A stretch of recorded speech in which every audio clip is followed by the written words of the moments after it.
Hello, नमस्कार, good morning, सुप्रभात, सत श्री अकाल। मैं भारती आपका इस यूट्यूब चैनल में बहुत बहुत स्वागत करती हूँ। जैसा कि आप सब जानते हैं कि यहाँ पर हम सीटेड हिंदी पेडागोजी कर रहे हैं और मैं यहाँ आपके लिए 2011 से लेकर 2019 तक जितने भी सीटेड के पेपर हुए हैं उनमें से हिंदी पेडागोजी के क्वेश्चन लेकर आई हूँ, ताकि आपको पता लग सके कि आपकी कितनी तैयारी है, किस तरह के क्वेश्चन सी टेट में आते हैं और आप कैसे उनको हल कर सकते हैं। तो आज मैं आपके लिए नवंबर 2012 का क्वेश्चन पेपर लेकर आई हूँ, जिसमें से हम हिंदी पेडागोजी के क्वेश्चन करेंगे। तो चलिए हम बढ़ते हैं अपने क्वेश्चंस की तरफ। हमारा पहला क्वेश्चन है भाषा। नंबर 1, जानने का अर्थ, उसका व्याकरण जानना है। नंबर 2, सीखने सिखाने में पाठ्य पुस्तकों का विशेष महत्व होता है। नंबर 3, जीवन की विभिन्न स्थितियों को साधती है। नंबर 4, व्याकरण पर ही आधारित होती है। सोचिए क्या है इसका आंसर। जब तक मैं पेंसिल ले लेती हूँ।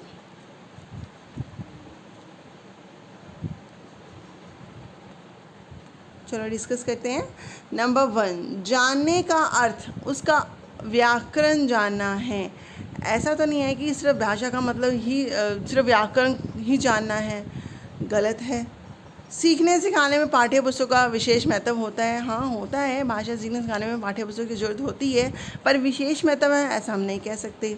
नंबर 3, जीवन की विभिन्न स्थितियों को साधती है। हाँ, ये सही लग रहा है। नंबर 4, व्याकरण पर ही आधारित होती है। सिर्फ व्याकरण पर ही आधारित नहीं होती है, गलत है।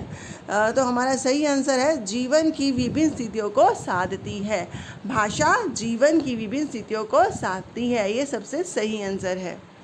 तो बढ़ते हैं हम अपने नेक्स्ट क्वेश्चन की तरफ।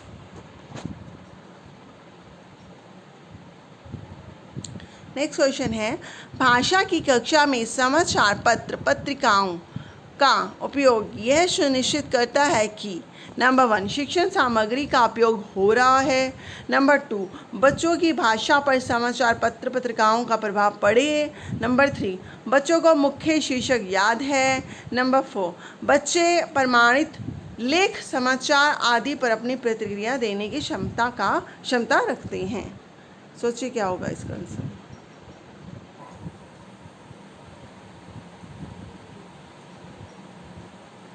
चलो डिस्कस कर लेते हैं। नंबर 1, शिक्षण सामग्री का उपयोग हो रहा है। हाँ, उपयोग तो हो रहा है, पर ये इसका आंसर नहीं है। मैंने आपको पहले भी बताया है कि हमने मोस्ट एप्रोप्रिएट आंसर ढूंढना है, जो सबसे ज़्यादा पॉजिटिव लगे, जो सबसे ज़्यादा बेस्ट हो। नंबर 2, बच्चों की भाषा पर समाचार पत्र पत्रिकाओं का प्रभाव पड़े, इसलिए समाचार पत्र पत्रिकाओं का उपयोग होता है, ये भी सही नहीं है। बच्चों को मुख्य शीर्षक याद है, ये भी नहीं है। नंबर 4, बच्चे प्रमाणित लेख समाचार आदि पर अपनी प्रतिक्रिया देने की क्षमता रखते हैं। मतलब जो भी समाचार पत्र पत्रिकाएं वो पढ़ रहे हैं और क्या उन्हें समझ में आया और वो कैसी प्रतिक्रिया कर रहे हैं, इन सब की क्षमता का विकास होता है, ऐसी क्षमता वो रखते हैं, इस चीज़ का हमें पता लगता है। ये है इसका सही आंसर।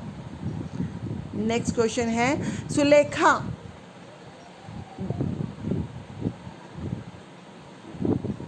जब तक बच्चों के साथ बातचीत करती रहती है वह नंबर 1, बच्चों को वाचाल बनाना चाहती है। नंबर 2, सदैव बच्चों की परीक्षा ले रही है। नंबर 3, समय नष्ट कर रही है। नंबर 4, बच्चों को भाषा अर्जित करने के लिए परिवेश दे रही है। सोचिए क्या है इसका आंसर।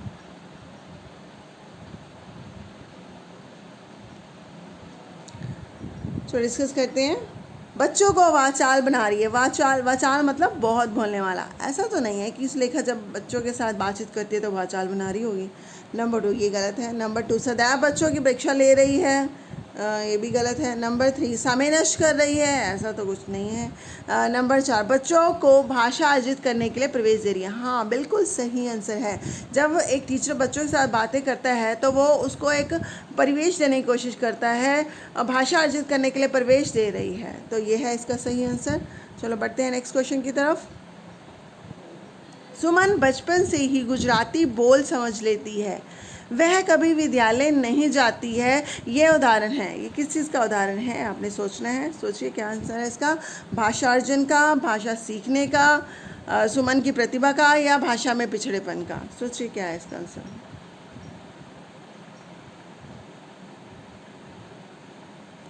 चलो डिस्कस करते हैं। नंबर 1 भाषा अर्जन का हो सकता है। नंबर 2 सुमन की प्रतिभा का। देखो वो गई, स्कूल नहीं गई, विद्यालय नहीं गई, फिर भी वो गुजराती बोल और समझ लेती है। तो सही आंसर सुमन की प्रतिभा का हो सकता है, पर हमने बिल्कुल बेस्ट आंसर चुनना है। भाषा सीखने का नहीं, तो जब तक वो विद्यालय नहीं गई तो वो भाषा कैसे सीख रही है। भाषा में पिछड़ेपन का, ये तो बिल्कुल भी नहीं है। हमारा सही आंसर है भाषा अर्जन का।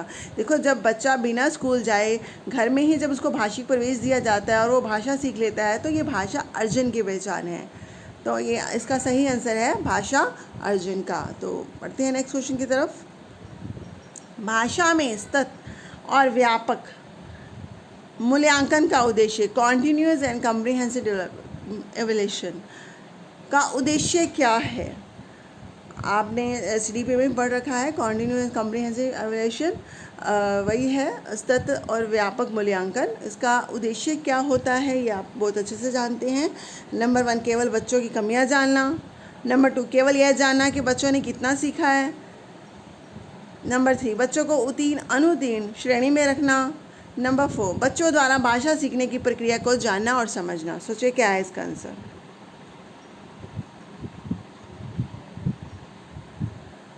चलो डिस्कस करते हैं। नंबर 1 पे है केवल बच्चों की कमियां जानना। ठीक है, हमें मूल्यांकन से पता लगता है बच्चों में क्या कमी है, कैसे सुधारा जाएगा, पर केवल यहाँ पे शब्द आ गया तो ये गलत है कि केवल बच्चों की कमियां जानना ही मूल्यांकन का उद्देश्य है, ऐसा नहीं है। नंबर 2 केवल यह जानना कि बच्चों ने कितना सीखा। हाँ, मूल्यांकन से पता लगता है कि बच्चों ने क्या सीखा, कितना सीखा, पर अगर केवल शब्द लगा दिया जाए तो वो गलत माना जाएगा। मैं आपको पहले बता चुकी हूँ कि जहाँ पर केवल, ही, निपात आदि शब्दों का प्रयोग किया जाए वो हमेशा आंसर नेगेटिव ही माना जाता है, गलत ही माना जाता है। नंबर 3 बच्चों को उत्तीर्ण अनुत्तीर्ण श्रेणी में रखना। यह भी नहीं कर सकते क्योंकि बच्चों की एक लिस्ट बना दें, उत्तीर्ण और अनुत्तीर्ण श्रेणी में रख दें तो बच्चों में नेगेटिव फीलिंग आएगी, तो वो पढ़ नहीं पाएंगे। तो नेक्स्ट है बच्चों द्वारा भाषा सीखने की प्रक्रिया को जानना और समझना। बिल्कुल सही आंसर है। सतत और व्यापक मूल्यांकन से बच्चों द्वारा भाषा सीखने की प्रक्रिया को जाना कि उन्होंने कितना सीखा है और कितना समझा है, ये सब हमें पता लग जाएगा। यही इसका सही आंसर है। चलो बढ़ते हैं नेक्स्ट क्वेश्चन की तरफ। सस्वर पठन का मुख्य उद्देश्य है। नंबर 1 मौन पठन करना। नंबर 2 बच्चों की पढ़ने संबंधी झिझक को समाप्त करना। नंबर 3 बोल कर पढ़ना। नंबर 4 द्रुत गति से पठन करना। सोचिए क्या है इसका आंसर। चलो डिस्कस करते हैं। नंबर 1 मौन पठन करना। मौन मतलब बिल्कुल मन में, बिल्कुल शांत होके पढ़ना। ये तो नहीं हो सकता क्योंकि पहले हमें पता होना चाहिए जो हमारा क्वेश्चन है वो क्या है।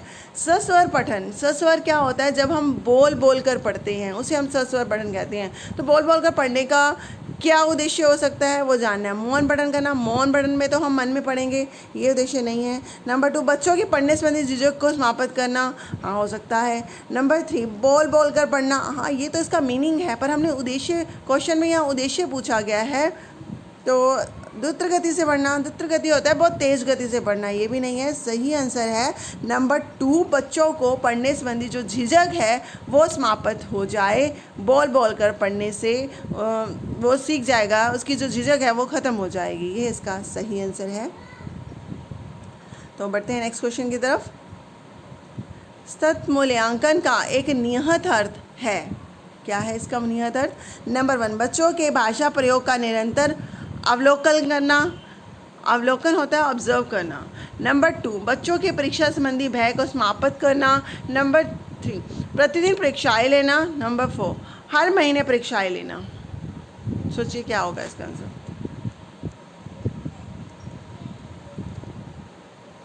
चलो डिस्कस करते हैं। नंबर 2 पे लिखा है बच्चों के परीक्षा संबंधी भय को समाप्त करना। ऐसा तो नहीं है कि अगर हम उनका बार बार मूल्यांकन लेंगे बच्चों का भय ही ख़त्म हो जाएगा। बच्चों में ये भय बनाना ही नहीं है कि उनकी परीक्षा हो रही है, तो ये बिल्कुल सही आंसर नहीं है। प्रतिदिन परीक्षाएं लेना, देखो हम जो हमारा NCF 2005 आया उसमें बताया है कि जो हमारा पाठ्यक्रम है वो इस बात पे जोर नहीं देता कि हमने बस परीक्षाएं लेनी हैं। इससे बच्चों में एक डर सा पैदा हो जाता है, वो चीज़ हमें नहीं करनी। सिर्फ बच्चों का इवैल्यूएशन होना चाहिए, मापन नहीं होना चाहिए। हर महीने परीक्षा लेना ये भी गलत है।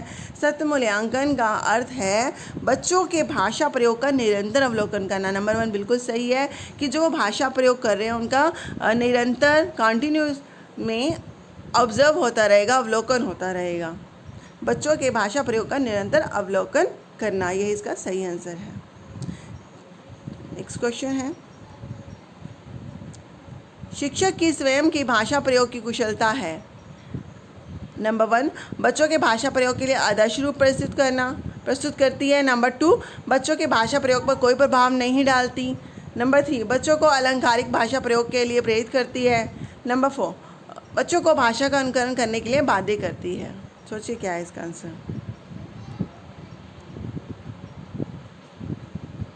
देखो मैंने पहले भी कहा है, आंसर आप तभी अटेम्प्ट कर पाओगे जब आपको क्वेश्चन अच्छे से समझ आया।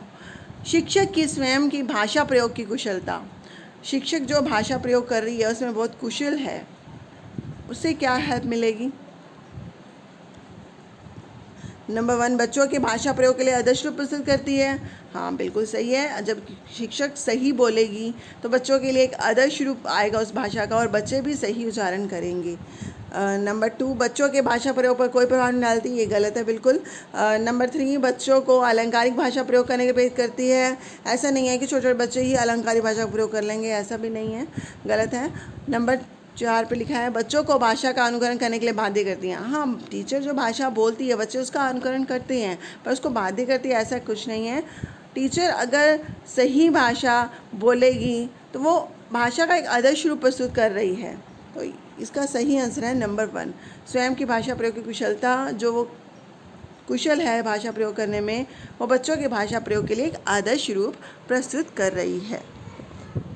नेक्स्ट क्वेश्चन की तरफ बढ़ते हैं। भाषा शिक्षण में कौन सा बिंदु सबसे कम महत्वपूर्ण है। नंबर 1 भाषाई अभ्यास, नंबर 2 भाषिक परिवेश, नंबर 3 पाठ्य सामग्री, नंबर 4 परीक्षाएं। सोचिए क्या है इसका आंसर।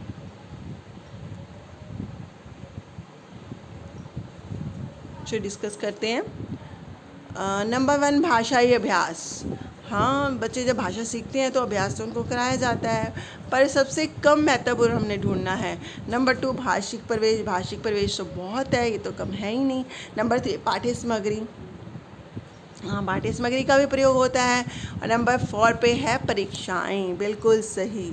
हमारा सही आंसर है नंबर 4 परीक्षाएं। जो सबसे कम महत्वपूर्ण है वो है परीक्षाएं, क्योंकि बच्चों की सिर्फ परीक्षा लेने पर जोर नहीं दिया जाता, बस उन्होंने जो एक्टिविटी की, उन्होंने जो काम किया, उन्होंने जो पढ़ाई की, उनका कॉन्टीन्यूस ही अवलोकन होता रहता है, निरंतर ही अवलोकन होता रहता है। इसके लिए परीक्षाएं लेने की ज़रूरत नहीं होती।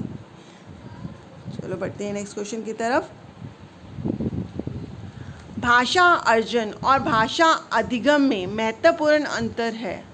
नंबर 1 भाषा का घटनास्थल स्तर, नंबर 2 भाषा की पाठ्य पुस्तक, नंबर 3 भाषा सीखने सिखाने की पद्धति, नंबर 4 भाषिक परिवेश की उपलब्धता। सोचिए क्या है इसका आंसर।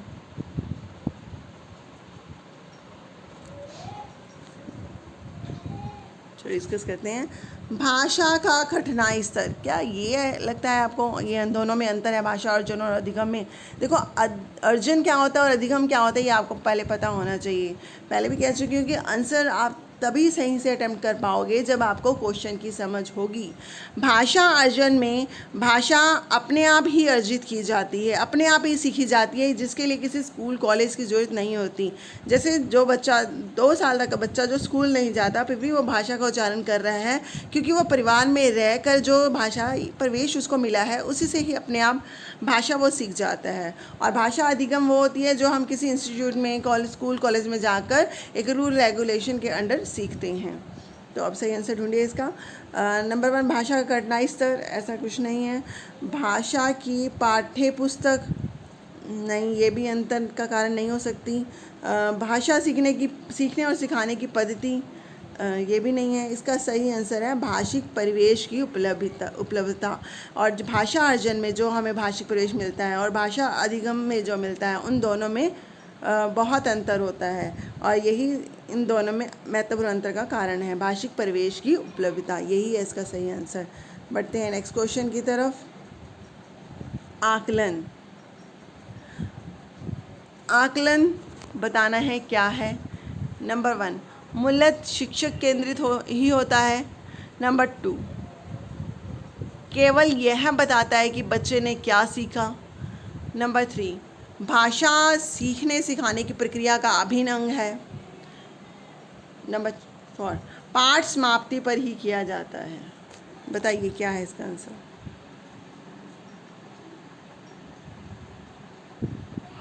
जो डिस्कस करते हैं। आकलन मूलतः शिक्षक केंद्रित ही होता है। मैंने आपको बता रखा है कि जहाँ पर निपात शब्द ही केवल आदि शब्दों का प्रयोग हो, वो हमेशा गलत माने जाते हैं। और वैसे भी जो आकलन है वो शिक्षक केंद्रित, टीचर सेंटर्ड तो हो ही नहीं सकता, गलत है। नंबर 2, केवल यह बताता है कि बच्चे ने क्या नहीं सीखा, यह भी गलत है। कि जहाँ पर केवल शब्द यूज़ हो रहे हैं वो गलत ही माना जाएगा। नंबर 3, भाषा सीखने सिखाने की प्रक्रिया का अभिन्न अंग है। हाँ, सही है। नंबर 4, पाठ समाप्ति पर ही किया जाता है। हाँ, ऐसा नहीं है कि सिर्फ पाठ समाप्ति पर ही होगा, कभी भी हो सकता है ये तो सही आंसर है भाषा सीखने सिखाने की प्रक्रिया का अभिन्न अंग है। आपने हमेशा ही बेस्ट आंसर ही चुनना है, सही, एप्रोप्रिएट, बिल्कुल सही है। नंबर 3, भाषा सीखने सिखाने की प्रक्रिया का अभिन्न अंग है। चलो बढ़ते हैं नेक्स्ट क्वेश्चन की तरफ। मौखिक भाषा के आकलन का सर्वोत्तम तरीका है। क्या तरीका है सबसे बढ़िया, सबसे सर्वोत्तम। नंबर 1, किताब पढ़ना। नंबर 2, अंत्याक्षरी।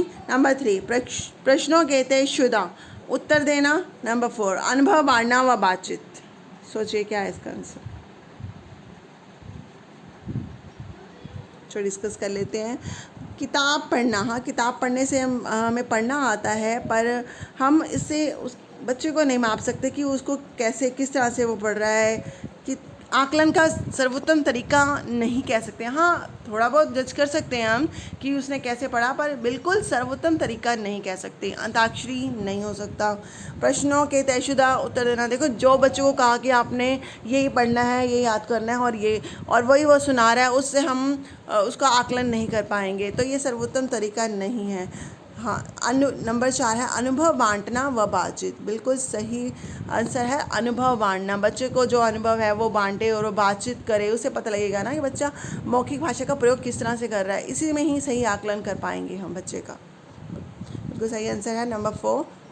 बढ़ते हैं नेक्स्ट क्वेश्चन की तरफ।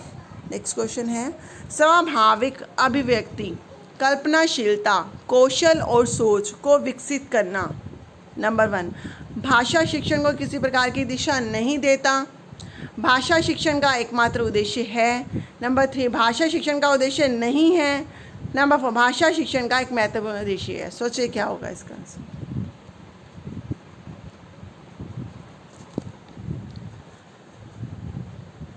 चलो डिस्कस कर लेते हैं। क्वेश्चन है स्वाभाविक अभिव्यक्ति, कल्पनाशीलता, कौशल और सोच को विकसित करना। भाषा शिक्षण को किसी प्रकार की दिशा नहीं देता, ऐसा तो नहीं है कि वो दिशा नहीं दे रहा हो। भाषा शिक्षण का एकमात्र उद्देश्य है, हाँ, उद्देश्य हो सकता था, पर अगर एकमात्र लगा दिया तो केवल यही उद्देश्य नहीं है, गलत। नंबर 3, भाषा शिक्षण का उद्देश्य नहीं है, ऐसा भी नहीं है कि भाषा शिक्षण का उद्देश्य ही नहीं है, ये भी गलत। नंबर 4, भाषा शिक्षण का महत्वपूर्ण उद्देश्य है, हाँ बिल्कुल सही। ये बच्चा स्वाभाविक अभिव्यक्ति करे या कल्पनाशील करे या उसमें कौशल हो या उसकी सोच विकसित हो रही है, तो ये भाषा शिक्षण का एक महत्वपूर्ण उद्देश्य है। बिल्कुल सही आंसर है नंबर 4। ये था हमारा आज का चैप्टर। आपको ये वीडियो पसंद आई है तो लाइक शेयर सब्सक्राइब जरूर कीजिए। धन्यवाद।